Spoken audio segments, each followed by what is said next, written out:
이게 과연 법적 대응이 될까? 하고 고민하시는 분들도 많으세요. 결론부터 말씀드리면 이런 사랑은 법적 대응 됩니다. 안녕하세요. 이지로TV 이지은 변호사입니다. 오늘은 아주 기본적이지만 헷갈렸던 개념이죠. 간통죄가 폐지됐는데 외도로 법적 대응이 가능한지 이것에 대해서 알려드리려고 합니다. 지난 2015년에 간통죄가 이미 폐지됐잖아요. 그래서 언뜻 생각하시기에 간통죄 폐지됐으니까 결혼 후에 바람펴도 괜찮은 거 아니야? 라고 생각할 수도 있어요. 실제로 어떤 드라마에서 사랑에 빠진 게 죄는 아니잖아! 이런 대사도 나오죠. 이런 것 때문인지 배우자가 바람을 피워도 이게 과연 법적 대응이 될까? 하고 고민하시는 분들도 많으세요. 결론부터 말씀드리면 이런 사랑은 법적 대응 됩니다. 그럼 이런 사랑이 죄냐? 정확히는 죄는 아니고 불법 행위입니다. 두 단어가 같은 뜻 같지만 다릅니다. 죄는 한마디로 국가에서 혼내준다는 거예요. 나랑 싸우는 게 아니고 국가가 너 잘못했어?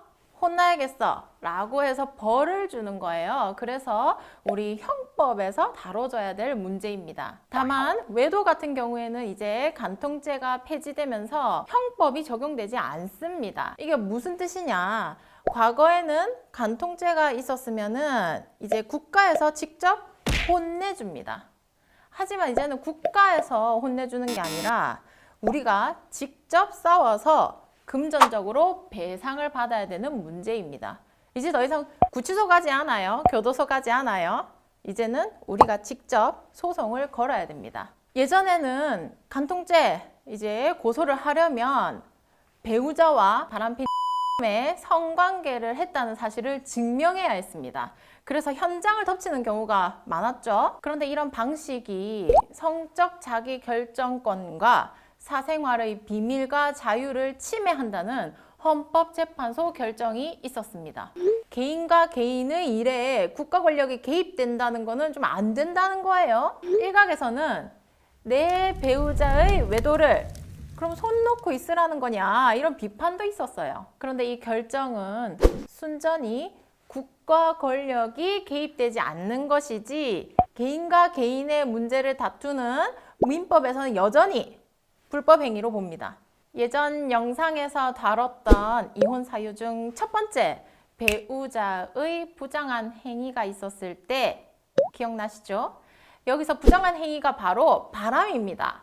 심지어 지금까지의 대법원 판결들은 부정한 행위를 과거 형법에서의 간통보다 더 넓은 의미로 보고 있습니다. 이게 무슨 뜻이냐? 배우자의 외도를 증명하는데 성관계 증거가 필수가 아니라는 겁니다. 솔직히 배우자가 바람폈다는 사실을 알게 되면 그 바람핀 가의 성관계가 도대체 무슨 상관이 있습니까? 두 사람이 나눈 메시지만 보더라도 그냥 속 뒤집어지잖아요. 그럼 모든 바람의 정황들, 통화 기록, 메시지, 카드 내역 등이 증거로 채택되면 민법상으로 부정행위라고 인정되고요. 부정행위로 인정되면 두 사람이 징역살인 하진 않아요. 하지만 상간자에게 손해배상 청구 소송이 가능합니다. 배우자에겐 이혼 청구가 가능합니다. 이혼 청구를 하면서 당연히 위자료 청구해야 되겠죠? 여기서 주의할 점, 증거를 수집할 때 불법적인 방법은 안 됩니다. 당연한 이야기 아닌가 싶으시겠지만 생각보다 많은 분들이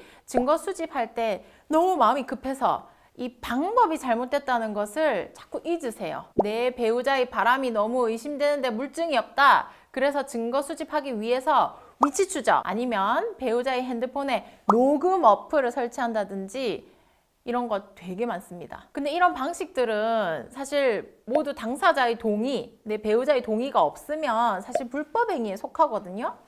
이런 식으로 수집된 증거들은 실제 소송할 때 불리하게 작용될 수 있어요. 속상한 마음 이해합니다. 이럴 때일수록 침착하게 행동하셔야 돼요. 자칫 증거 모으다가 소송이 불리하게 흘러가면 안 되잖아요. 그죠? 그렇기 때문에 증거 수집하시기 전에 꼭 전문가와의 상담을 진행하시는 게 좋습니다. 상담을 통해서 본인에게 유리한 방향으로 전략을 짜신 후에 명확한 증거를 수집해야 하고요. 수집된 증거들이 바람임을 가리킬 수 있도록 변론이 잘 돼야 됩니다. 그래야 내가 고통받은 값 온전히 받을 수 있습니다. 오늘 영상은 여기까지입니다. 이용과 관련한 궁금한 점은 댓글 남겨주시거나 아래 정보란에 있는 전화번호로 연락 주시면 언제든지 상담 도와드리겠습니다. 다음 영상도 도움되는 주제로 찾아뵙겠습니다. 영상이 좋으셨다면 구독과 좋아요, 알림 설정까지 꼭 부탁드립니다. 감사합니다.